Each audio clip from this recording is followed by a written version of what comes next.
Então, a gente trouxe hoje o conto da Bela Adormecida, só para relembrar o poder dos contos. Eles vão atuar sempre como um mapa da nossa alma, então eles descrevem movimentos que acontecem internamente e que a gente muitas vezes, né, 99% das vezes não consegue dar nome, e a gente consegue ver esses movimentos de forma externa através dos contos. E eu acho que o grande poder, na realidade, é você conseguir se ver naquela situação, e a partir do momento que a sua vida acontece e que alguns movimentos se repetem ou acontecem novos movimentos, a partir do momento que você nomeia, que você reconhece, fica mais tranquilo, porque fica com mais cara de processo. Eu acho que eu tô vivendo um momento com meu bebê que, nossa, assim, parece que eu vou ficar maluca a qualquer momento.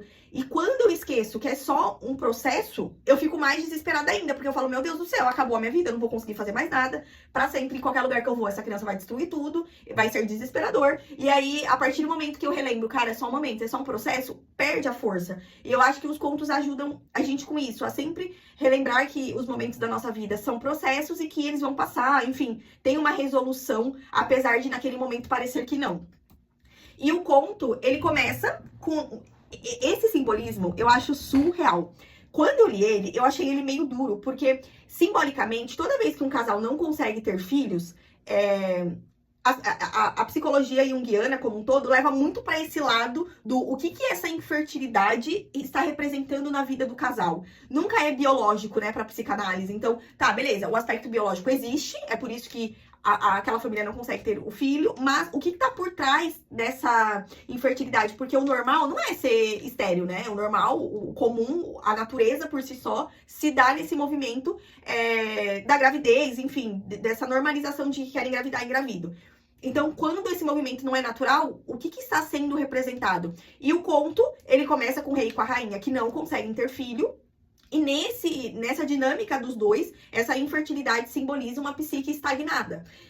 Na psicanálise, tem vários, assim, vários motivos da infertilidade. Então, nesse conceito, traz a ideia da psique estagnada. Mas eu já li vários livros falando sobre isso, que o terapeuta consegue analisar um pouco melhor, a partir das terapias semanais, a vida daquele casal e ver o que pode ser que está acontecendo para causar essa infertilidade. Então, apesar de ser duro, né? Porque eu acho que para um casal que está tentando engravidar, eu já passei por isso, essa ansiedade é meio... É mais confortável quando a gente acha que é só biológico e não algo que representa a dinâmica do casal. Então, toda vez que eu leio, eu acho assim meio um choque. Mas nesse início do conto, tem esse simbolismo. E essa filha, como sempre, né? Os nossos filhos no conto ali, quando no conto em si se dá um nascimento, ela sempre representa uma nova possibilidade de consciência. Então tem algo novo a vir, né? É uma filha, não no sentido só de um bebê, mas de trazer novos aspectos que antes estavam inconsciente.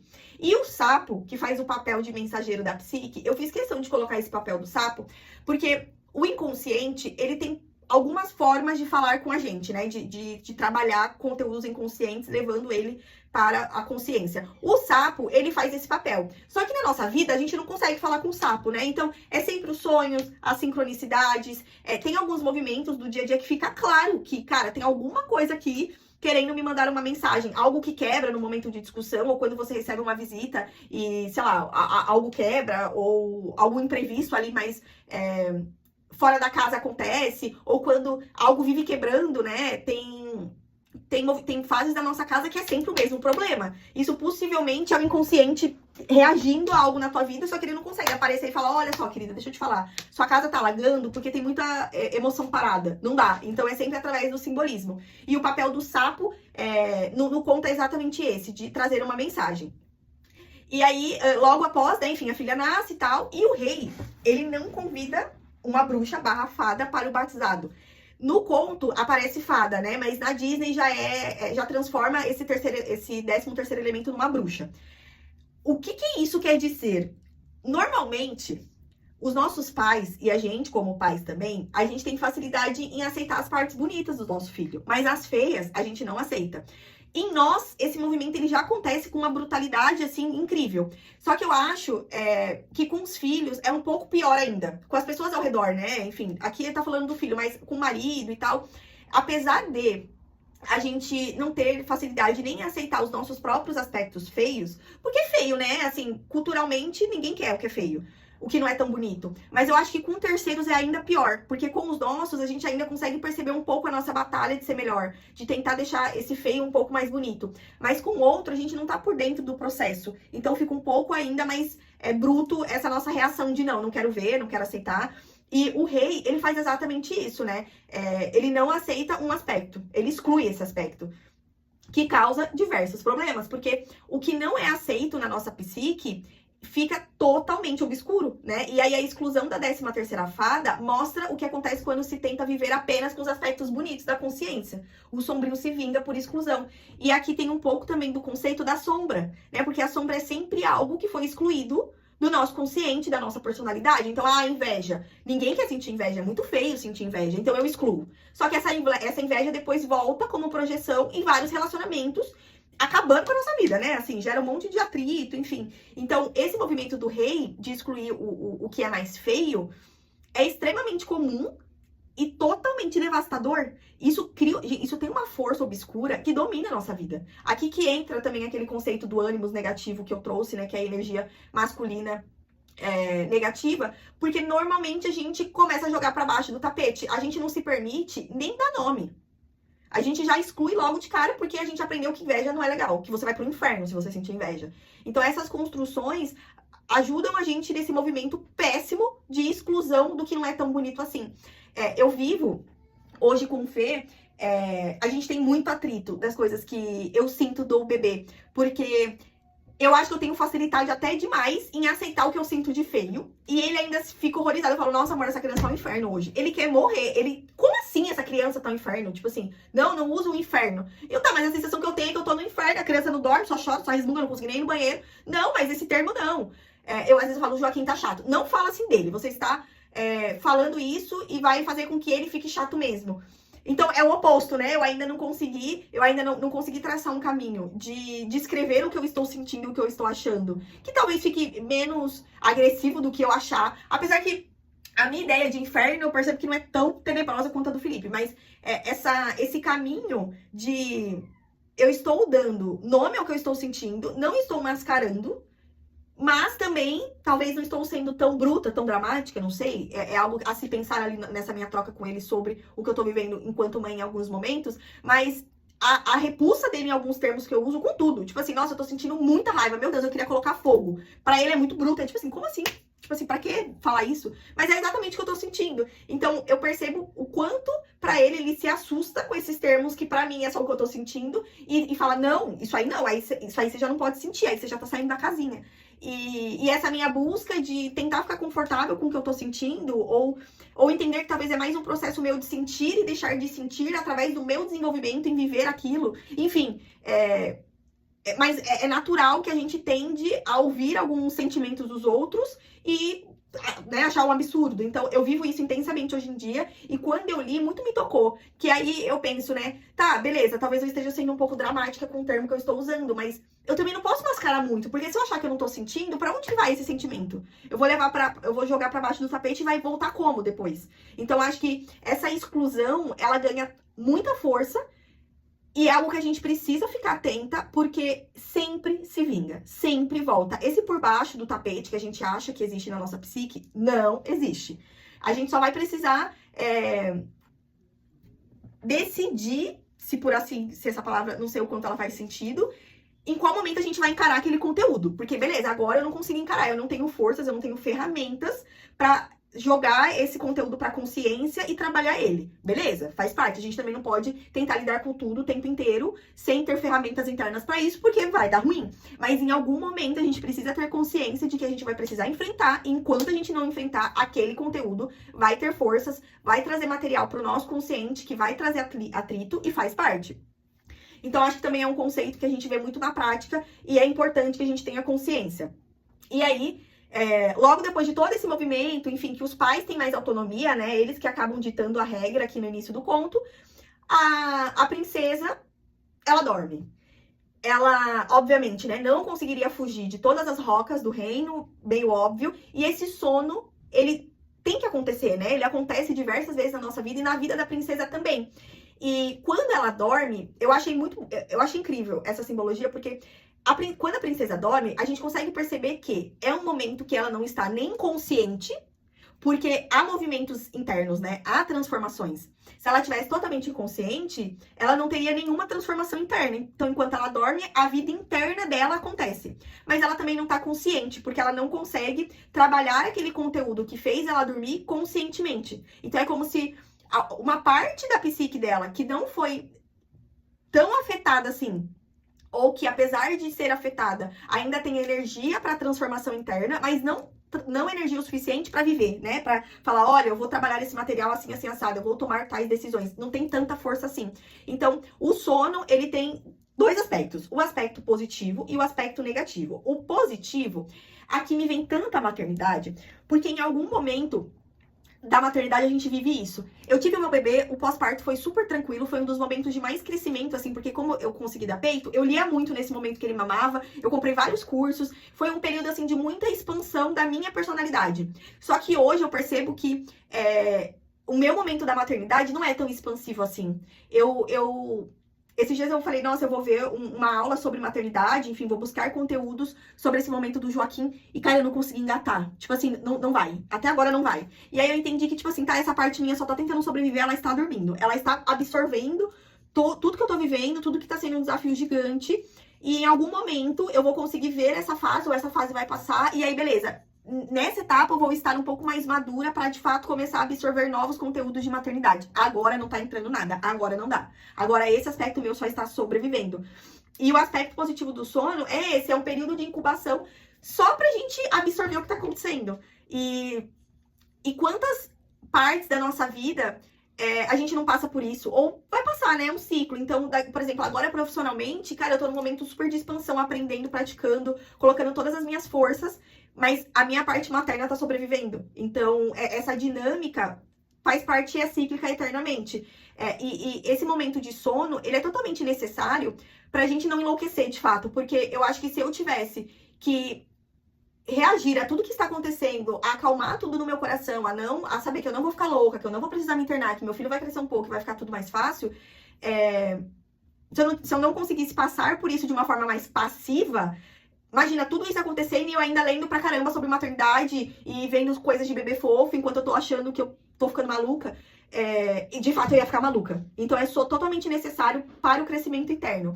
Só que a parte negativa, ela vem muito, assim, o nome que mais vai dar ênfase a isso é a procrastinação. Eu, como mãe, gente, eu estou sobrevivendo. Esses dias eu pensando, eu preciso criar uma estratégia pro bebê largar uma mamadeira. Falei, nem a pau. Tipo assim, eu tô procrastinando isso ao máximo. Pelo amor de Deus, eu não consigo, nesse momento, ter forças para algum grande movimento com o Joaquim. Falei, vou esperar, então eu vou ficar maluca. Então tem um aspecto negativo, porque a gente fica meio que na inércia e na apatia. Exatamente o que eu tô vivendo na maternidade. Então, e aí entra uma análise nossa de perceber que, beleza, eu ainda tô no aspecto positivo. Eu tenho certeza que eu tô no aspecto positivo. Mas em algum momento, o meu ego, a minha inconsciência com a minha consciência vai precisar integrar toda essa dificuldade que eu tô vivendo. E eu vou ter que ter força, pegar de novo esse papel de mãe e falar, tá, meu filho, agora é uma mamadeira só, bora. Eu vou ter que analisar, vou ter que ficar esperta no momento em que essa procrastinação já passar do limite. Quando vai ficar demais. E aí, uma outra coisa que eu queria trazer, né? Eu pensando muito sobre esse meu momento na maternidade, o que foi que eu excluí? O que eu não olhei para se transformar nesse aspecto, nesse aspecto do sono como um todo, né? Tipo assim, teve alguma sombra, alguma coisa que eu joguei muito para baixo do tapete, que agora está voltando na minha maternidade dessa forma, porque no conto, né, fica muito claro que esse aspecto, o sono vem com o aspecto negativo e o aspecto positivo porque algo é excluído, tá? Então, obrigatoriamente, algo precisa ser excluído para eu precisar dormir? Eu acho que não. Eu acho que é um movimento natural da vida, onde, com certeza, vão ter alguns aspectos que foram excluídos, óbvio. Só que eu acho que, em certo ponto, esses aspectos excluídos, eles precisaram ser excluídos. Não veio de, eu tive, sei lá, um trauma, aconteceu algo na minha vida, que eu simplesmente tô ignorando. que é algo mais bruto, né? Seria uma exclusão, onde o sono vem, mas de um movimento muito bruto que eu fiz comigo mesmo de não encarar algo, por exemplo. Beleza, isso é um extremo. Mas eu acho que naturalmente tem um outro caminho de que esse movimento ele vai acontecer. Porque no momento que a gente tem um bebê, por exemplo, nesse caso que eu tô contando da minha vida, tem um monte de aspecto que a gente exclui, é óbvio. Tipo, foi tudo lindo e maravilhoso até agora, espero que sempre seja assim. Tem um monte de projeção que a gente faz que é óbvio que não vão ser atendidas. Então, acho que em algum aspecto tem movimento excluído? Tem, mas não um movimento bruto, como se eu tivesse passado por um trauma e tivesse excluído, sabe? Eu não sei se ficou confuso, mas eu acho que, obviamente, eu excluir coisas, mas eu acho que tem muito mais a ver com o processo natural que eu preciso viver do que, de fato, eu ter sido negligente com algo que eu vivi. Eu imagino que tenha ficado claro, tá? Que eu dei algumas voltas porque foi meio difícil explicar. E um outro aspecto desse sono é a morte simbólica, que também a gente poderia fazer essa leitura do conto, porque ela deixa de ser criança, né? Essa morte, ela acontece na nossa vida também milhares de vezes, né? Quando nasce uma mãe, e aí aquela pessoa que era anteriormente não existe mais. Essa morte, eu lembro que no meu pós-parto, foi dolorida, mas eu acho que eu soltei de bom grado. E aí foi um pouco mais tranquila, porque quando o bebê nasce, aquela pessoa que existia antes não existe mais. E você se adaptar à nova pessoa requer um tempo, porque eu lembro que antes eu gastava todo o meu tempo lendo, estudando, e aí a partir do momento que eu tive um bebê era quando dava, não era mais prioridade. Eu acho que foi um dos aspectos que eu mais sofri. E eu pensava, nossa, mas eu só queria ler um livro. Tipo, até hoje, tipo assim, o Joaquim, ele destrói todos os meus livros. Todos, ou não tem capa, ou não tem uma folha, ou tá tudo amassado, ou tá babado. Eu leio uma página, ele toma o livro da minha mão e sai correndo. Então, e aí eu sempre volto pra esse lugar de que, tá, essa é agora a minha circunstância. Aquela Kathleen que sentava e lia por 2 horas e grifava. Agora eu não tenho mais nem canetinha, porque outro dia, logo quando ele começou a se mexer mais, eu com a minha canetinha bem plena, assim, lendo, ele puxou a caneta da minha mão e riscou todo o chão. Tipo assim, foi super rápido. Eu falei, eu vou desistir da canetinha. Então, esse aceitar essa morte também vai facilitar. E eu acho que eu aceitei muito bem. Mas é importante só que a gente tenha consciência do momento que essa morte, que tem um lugar positivo inicialmente, começa a ser negativa. Porque a procrastinação é um sintoma muito forte da nossa sociedade, né? Quantas vezes a gente não começa a fazer regras de pitch motivacional que a gente não escuta para vencer a procrastinação, como se fosse algo super simples. E olha como tem uma base super complexa, né? Não é eu vou colocar meu celular para despertar a cada 15 minutos para lembrar que eu preciso dar um foco no que eu tô fazendo, que vai resolver essa procrastinação. Nunca é. O buraco é muito mais embaixo. Então, eu acho que esse é um sinal que a gente consegue observar bem quando esse sono já passou do limite positivo, sabe? E uma outra coisa também que eu acho que é importante falar, que tem coisas na nossa vida que a procrastinação nada mais é do que uma lembrança de que aquilo que a gente está se propondo a fazer não é um caminho da nossa alma. Tem esse lugar da procrastinação também. Mas eu acho que o principal é nesse aspecto do sono, de que a gente não tem força porque, enfim, tem algum material ali inconsciente que precisa ter seu tempo, sabe? Mas esse outro caminho do quantas vezes, né, a gente não se programa, eu vou agora ser super fitness, enfim, ter o corpo do verão, porque o meu ambiente externo só respira isso, enfim, tô sendo influenciada. E aí, no fundo, a sua alma nem quer isso, nem se importa. E aí também vem a procrastinação. Mas no conto, né, a procrastinação vem através desse sono. E aí passa-se o tempo, né, o castelo fica cercado de muralha de espinhos. E essa muralha, ela representa muito as defesas do nosso inconsciente. O inconsciente, apesar de muitas vezes parecer ser um inimigo, né? Porque ele acaba sendo autônomo. E aí, quando a nossa consciência, que acha que manda em tudo, se depara com o inconsciente, que é autônomo, no fundo é autônomo, e nossa consciência não manda em nada, ela, né, se irrita, assim, é um desafio. Mas o inconsciente, ele sempre nos protege. E é impressionante o quanto... Nossa, gente, quantas vezes a gente não tem uma história pra algo difícil que a gente passou e aquela história funciona até não funciona mais. E aí o inconsciente é isso, ele ajuda a gente a contar uma história que facilita a nossa vida sobre aquele processo interno que a gente ainda não consegue lidar. E aí, do nada, em algum momento, né, passa-se 100 anos, aquela história não faz mais sentido e aí tu tá pronto pra revisitar aquele assunto de uma outra forma. De uma forma em que você tira as estrelinhas cor-de-rosas que você colocou. Então, o herói aqui, esse personagem externo, que seria o nosso ego, ele não consegue ultrapassar os espinhos até que o tempo esteja maduro. O inconsciente protege o contato desse material com a consciência. E isso é um presente tão grande, assim, eu acho que nesse meu processo terapêutico, uma das coisas, assim, que eu mais sou grata é por ter consciência das histórias que eu contava pra mim mesmo. Porque, nossa, foi tão difícil, assim, criar força pra revisitar o meu relacionamento. Estou revisitando o meu relacionamento com a minha mãe, com os meus avós. E aí agora eu percebo, nossa, agora eu posso não contar essa história pra mim mesma. Agora eu aguento a verdade. E que bom que o inconsciente nos permite essas mentiras, né? Porque imagina o tempo inteiro ter que lidar com todos os acontecimentos brutos que a vida nos coloca sem preparo. A gente não consegue lidar com tudo de uma vez. Então, essa muralha de espinhos tem um papel muito importante. E essa pergunta também, assim, eu acho que dá muito pano pra manga. Quem é o agente da transformação, no final de tudo? O homem certo ou o momento certo? E o homem aqui, não vamos ler como homem, né, assim, da racionalidade, mas esse movimento externo, né, o homem representa isso. Quem de fato transforma? O externo agindo sobre o interno, ou isso acontecer necessariamente no momento certo? E é algo a se pensar, porque a gente não... É uma pergunta meio sem resposta, porque eu acho que depende muito do movimento em si. Mas no final depende muito pouco da nossa consciência, né? É muito louco, porque apesar de a gente dar todo o poder pra nossa mente consciente, ela tem pouco poder, né? Os movimentos internos que acontecem, eles ditam toda a regra do jogo. E aí o que fica pra nós é nos respeitar ao ponto de ter um relacionamento com esse inconsciente e trabalhar junto com ele. Porque tem fases da nossa vida que a gente fica brigando com o inconsciente e as coisas não fluem. E aí, quando tu entra na mesma energia do que a nossa alma quer, do que o inconsciente tá falando, nossa, as coisas fluem, que é uma beleza. Mas é óbvio, né? É um trabalho contínuo, porque às vezes é mais fácil trabalhar em conjunto com o inconsciente em alguns aspectos do que outro. E aí, esse ciclo fica, né, girando. Então, agora tá mais fluido na minha vida esse tema. Depois vai pra esse, porque em algum momento eu me desconectei um pouco da minha alma, enfim, naquele outro aspecto. Então, esse é o jogo da vida, né? Mas o quão, de fato, o relacionamento com o nosso inconsciente acaba sendo mais importante do que a gente aprende que é. E aí, ela dorme, né? Enfim, passa-se os 100 anos, ela acorda, então dá pra gente fazer essa leitura de que o inconsciente, ele já trabalhou o que ele precisava, ele já fez todos os movimentos, ela tá pronta pra acordar, pra integrar esses atritos, esses conflitos, e aí aparece o príncipe, né? E aí o inconsciente dela deixa o príncipe entrar.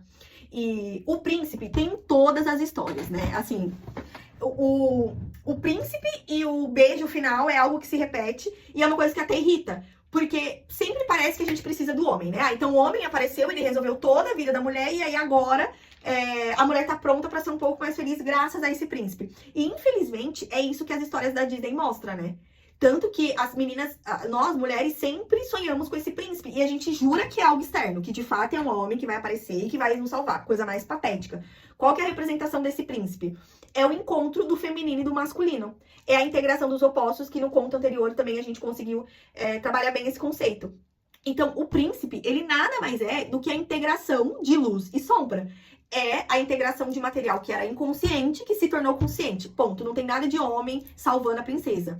O casamento, ele não é só o casamento do homem e da mulher como a gente vive na nossa vida prática, né? Mas é o símbolo da integração dos opostos. Então é o equilíbrio entre a minha energia feminina, a minha energia masculina, consciência, inconsciência, razão e instinto. É só integração. O papel desse príncipe é só integrar movimentos e sentimentos e energias. Nossa, não tem nada a ver com o homem. Eu acho que isso é uma das coisas mais tristes que a Disney fez com a nossa... que faz, né, com as nossas meninas nessa vida, porque a gente sempre acha que toda a resolução da nossa vida vem através de um homem que se apresenta. Eu acho isso, assim, muito triste. E a qualquer idade, se tivermos a oportunidade de sentir o gosto de quem somos, se nos apaixonarmos pela vida em qualquer forma que a encontramos e escolhemos aceitá-la, podemos com toda a justiça chamar aquele momento de o beijo do príncipe. Ai, gente, isso não é perfeito? Ai, eu achei isso perfeito. Essa frase é maravilhosa. Porque eu acho que é exatamente isso. E a gente reconhece esses movimentos, esse beijo do príncipe. A gente sabe quando a gente tá vivendo de fato o que era pra gente viver, quando a gente não tá vivendo com base no que as pessoas esperam, no que a sociedade espera, no que a gente achava que era o que a gente queria. Tem uma frase do Jung, eu vou achar e vou mandar no grupo, porque assim, é uma frase de levar pra vida. Eu vou mandar ela bem certinha lá depois, que ele fala que eu sei o que eu quero, é algo assim, eu sei o que eu quero, e eu vou fazer o que eu posso para consegui-lo. Mas se eu mudar de ideia, tá tudo bem, eu vou deixar ir. Porque eu acho que esse beijo do príncipe, ele, muitas vezes, ele se dá quando a gente larga o que a gente achava que a gente queria. Que na adolescência é muito mais frequente esse movimento, né? Depois fica um pouco mais equilibrado, a gente já tem um pouco mais de clareza pra onde vai. Mas na adolescência é intenso, esse movimento acontece o tempo inteiro. E quando a gente consegue largar, eu queria, eu com marketing, sabe? Eu queria, em algum momento fez muito sentido, em algum momento era o que eu queria de fato, eu fiz com muito amor, fiz com muito carinho, me ajudou, essa parte da minha trajetória foi extremamente importante pra eu chegar até aqui, apesar de hoje querer trabalhar com outra coisa. Beleza, fez muito sentido, mas não faz mais. Que nem final de relacionamento, né? A gente fala, não deu certo. Deu certo. Deu super certo. Por aquele tempo deu certo. Depois deixou de dar. Tá tudo bem? Então, acho que esse beijo do príncipe, esse aspecto, esse sentimento de que é isso. Eu estou me respeitando. Eu, de fato, estou me ouvindo. E não estou vivendo com base em nada do que é externo. É o momento que a gente reconhece e que faz tudo valer a pena, né? No fundo, eu acho que a gente constrói a nossa vida e daí quebra a cara e se refaz e vai de novo em busca desses momentos de paz interna, né? De é isso. Agora eu tô no meu caminho. E, enfim, esse é o papel do príncipe. Então, sempre que vocês lerem agora algum outro conto, não se confunda, tá? Com o príncipe. E eu acho que é um papel nosso, como mulher, explicar para as mulheres mais novas, né? Para as crianças. Olha, isso não quer dizer que você precisa de um casamento. Não é literal dessa forma. E passar pra frente a simbologia. Porque a gente vive numa sociedade que são poucas as mulheres que acham que tá tudo bem não casar, né? Claro que se é o que ela quer, ótimo, maravilha, mas quantas nem querem casamento, não querem filho, não querem nada, e aí fica em torno desse príncipe porque é o que assiste, né? É o material que consome desde quando era pequena. Então, acho que a gente tem um papel muito ativo nessa concepção. E foi isso que eu achei que era importante trazer.